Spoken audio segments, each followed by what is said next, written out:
Formação do inconsciente satânico. Em uma definição reducionista, pode-se dizer que Satã é o fruto de uma elevada crise medieval europeia. A construção imagética de Satã teve seus primórdios positivistas no Concílio de Toledo, realizado em 447, sendo descrito como um ser grande e negro, com garras, orelhas de asno, olhos faiscantes, dentes rangentes, dotado de um falo enorme e espalhando um odor de enxofre. MUCHMBLEND 2001, p. 27. Sobre tal descrição, Gerald Messager 2001, p. 345 expõe que Satanás tinha assim saído dos 4 primeiros séculos do cristianismo com um singular estatuto.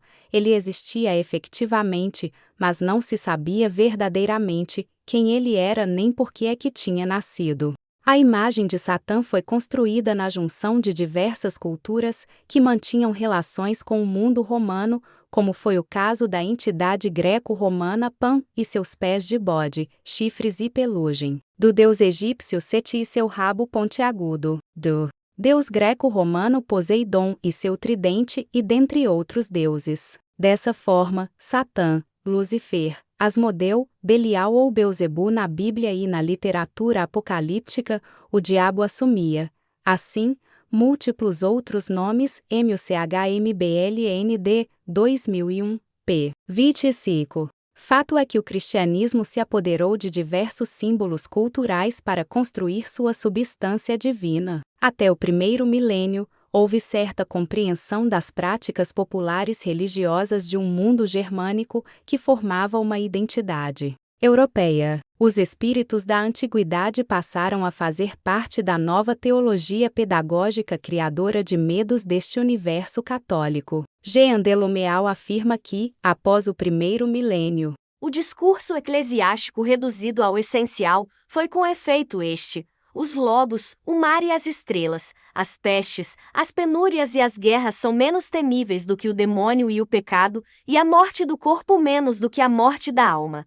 Delumeal, 2009, p. 44. Por ser oposto ao ético e moral da época que finda a Idade Média, Satã começa a se constituir como signo negativo do questionamento social a partir do primeiro milênio, com a ideia de um apocalipse, do surgimento de um anticristo e do retorno de Jesus. Muschenbled 2001, p. 27 afirma que em prol de uma unidade cultural comum e uma concepção geográfica unificadora, a Igreja utilizou Satã como uma linguagem simbólica e identitária. Para o historiador, Satã assinala um enorme impulso de vitalidade no Ocidente, cria formas inéditas de controle social das populações e empurra a Europa para frente porque ele é a fez oculta de uma dinâmica prodigiosa que fundirá em um conjunto único os sonhos imperiais herdados da Roma Antiga e o poderoso cristianismo definido pelo Concílio de Latrão, em 1215. As alterações europeias, a partir da Primeira Cruzada, no ano de 1096, formaram uma mentalidade que substituiu valores sociais e reformulou padrões comportamentais. As cruzadas possuíram características religiosas, políticas e econômicas, que foram capazes de reabrir e reorganizar o comércio mediterrâneo, renascimento comercial, após lutas contra os inimigos da Igreja, em nome do Deus cristão. O contato com novas formas de pensar e observar a vida levou o europeu a questionar a validade dos pecados capitais e a utilização dos bens terrenos em benefício individual. As dúvidas e crises internas do ser humano eram referentes à forma de utilização desses bens, como questionado por Lutero dentro de suas 95 teses. Alguns fatores que contribuíram para as alterações socioculturais europeias foram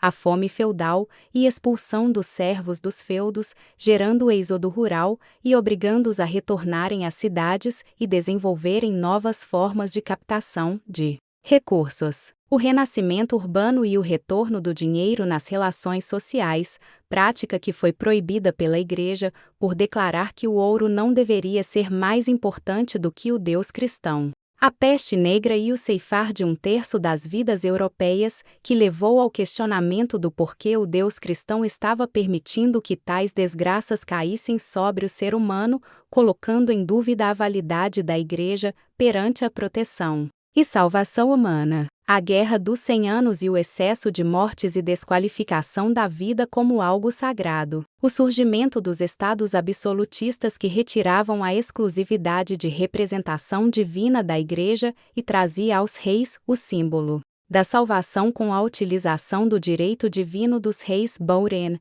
1986. E o fim do monopólio do conhecimento e da arte pela Igreja, agora, também, passando a ser objeto da esfera privada com a vulgarização da escrita, como pode ser visto na Divina Comédia. O grande símbolo da crise feudal está baseado em seu viés econômico que foi capaz de movimentar outras esferas de poder e alterar o panorama de mentalidades e de comportamento do europeu. Satã foi essencial para unificar povos e territórios em prol de uma identidade de caráter único, um sentimento de ser europeu, baseado no controle cristão capaz de orientar e reorganizar o cotidiano, uma aposta no uso do profano, em prol do sagrado. Como Delumeal 2009, p. 354 nos apresenta, assimilado pelo Código Feudal a um vassalo desleal, Satã faz sua grande entrada em nossa civilização. Apesar dos conflitos e profundas alterações,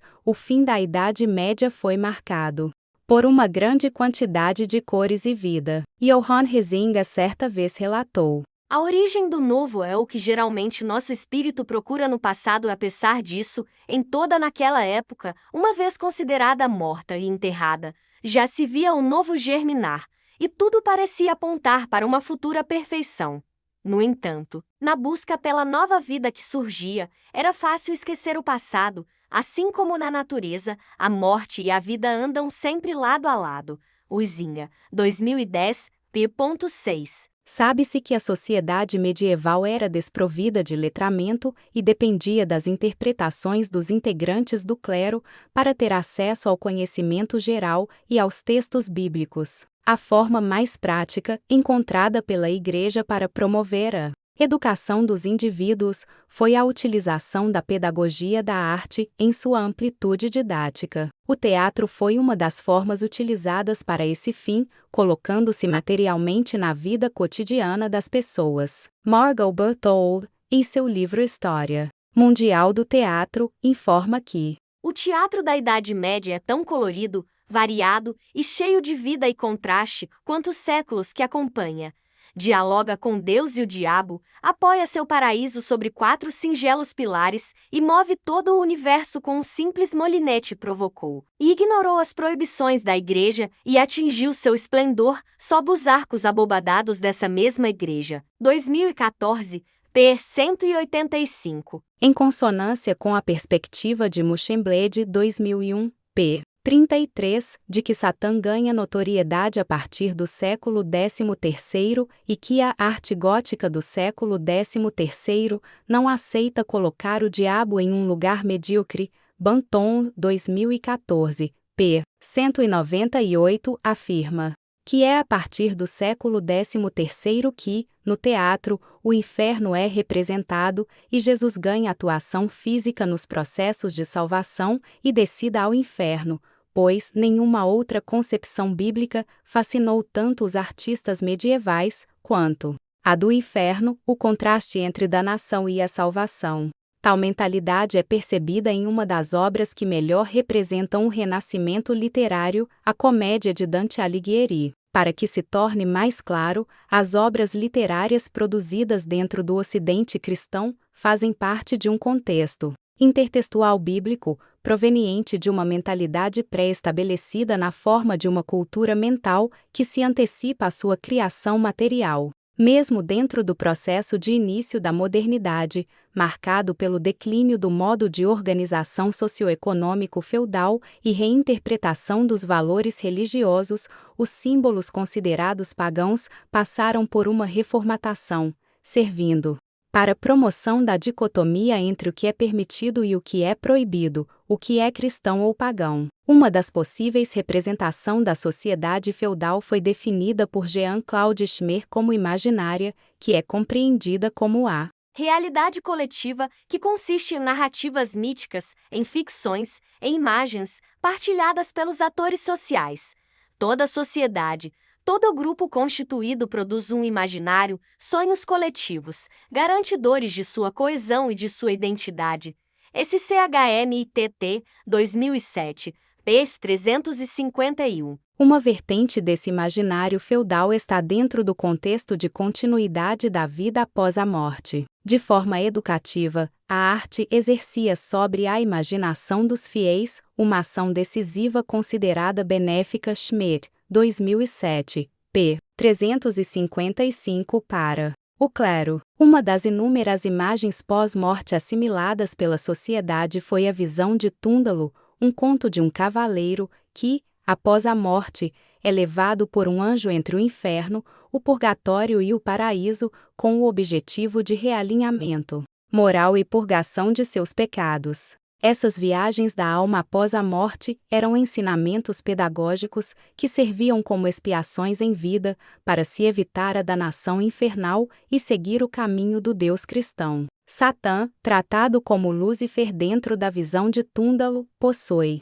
seu próprio tormento no inferno por seus pecados, como foi observado por F. M. Esteves Pereira em 1895. E aquele Lúcifer jazia escondido em um leito de ferro, feito a maneira de grilhas.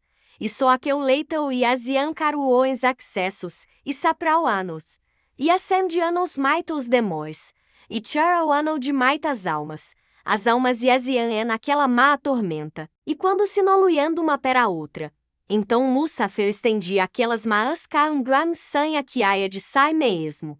Porque padecia de aquela besta mesquinha que dizem Lúcifer de si mesmo padecia grandes penas. Pereira, 1895, p. 110 a 111. É importante notar que a visão de Túndalo adentrou ao contexto sociocultural e religioso da Europa do século XII, sendo capaz de influenciar autores, como Dante Alighieri, que escreveu a Divina Comédia no século XIV. Inspirado nas punições sofridas por Túndalo, Dante explica com detalhes os sofrimentos principalmente dos usurários nos círculos do inferno. ZIRR, 2011, p. 43-58. Majestade Satânica, A Redenção do Mal em Goethe, Saramago e Gaiman. Jonatas Alexandre Lima de Oliveira.